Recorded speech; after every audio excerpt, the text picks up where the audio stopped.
it's just people just don't know how to do things. Like, how hard is it to go around car? Like, how is it? Like, why? What are you looking at what they doing?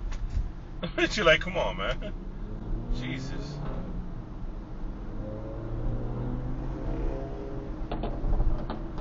Like, that guy over there knows what he's doing.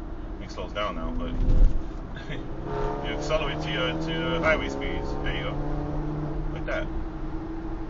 And then we're gonna go slow, stick to the right.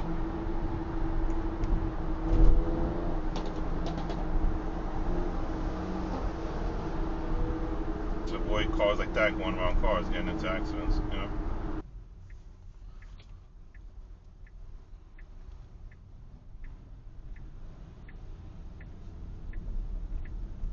I guess he doesn't have to signal, right?